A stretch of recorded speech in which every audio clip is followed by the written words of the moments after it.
Ako ate, bunso, uuwi ngayon si Kuya Arnel. Baka pwede naman mag-behave kayong dalawa. Ano? Bakit siya uwi?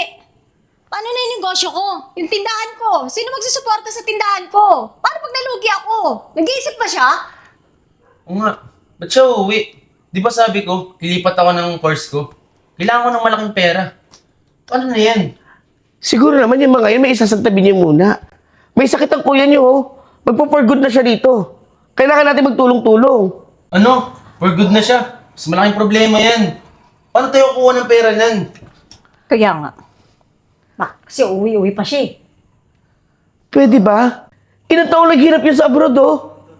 Lahat ng pera pinapadala niya para sa inyo. Para sa inyong dalawa. Para sa atin. Para may makain tayo araw-araw. Para sa negosyo mo. Para sa pag-aaral mo, bunso. Siguro naman time natin para gumanti sa kanya. Ayun na nga eh. Paano yung pag tumigil ako? Eh di wala na rin yung mga pinaghirapan niya. Mawawala na din. Kaya dapat nandun na lang siya. Nag-stay na lang siya dun. Yung kasi hindi mo naiintindihan. Puro ka kasi daldal. Palibhasa, ikaw, ganyan lang iniisip mo. Eh kami, paano kami? Baka nga hindi namin nalalaman eh. Yung pinapadala sa yung pera eh. Binabawasan mo pa. Siyempre, bakla ka, kailangan mo ng pera. Baka mamaya, pinapamigay mo lang sa mga lalaki mo. Di ba? Di ba, bunso? Tama. Ate, narinig mo ba yung sarili mo? Lahat naman ginagawa ko para mag-budget yung budget natin doon sa bahay, ah. Pambayad sa kuryente, pambayad sa tubig, pampuhunan mo. Huwag niyo naman ang pag-isipan ng ganyan. Kung ayaw mo pag-isipan ka namin ng ganyan, pwes, sabayan mo kami. Hindi siya pwede umuwi.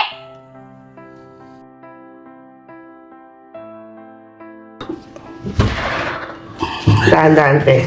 Ako na dyan. Ba't naman di ka pa nagpasundo sa airport? Hirap na ako eh.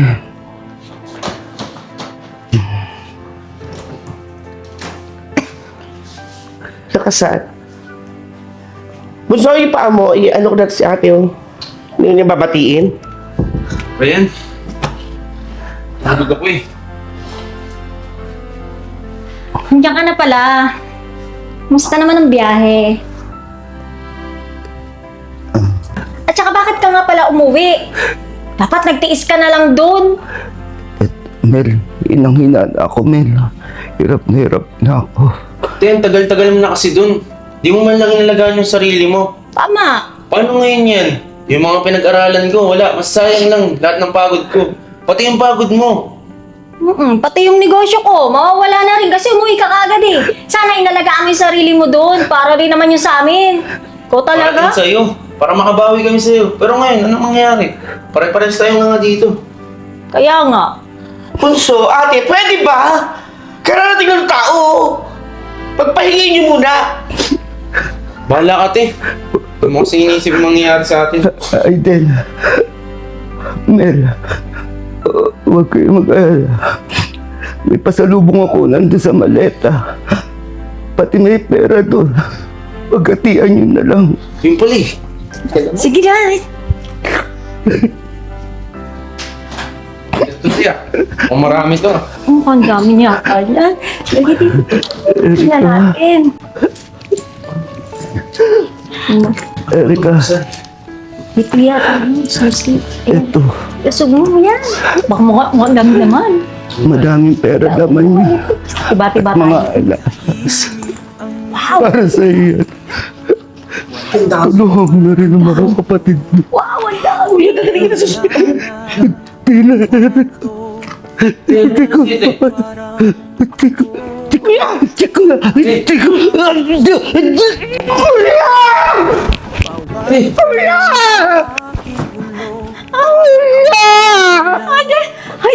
Hayde! Ito, tatawag akong tricycle.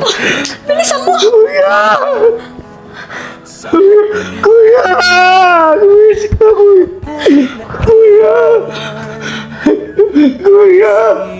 Kuya, sorry kuya!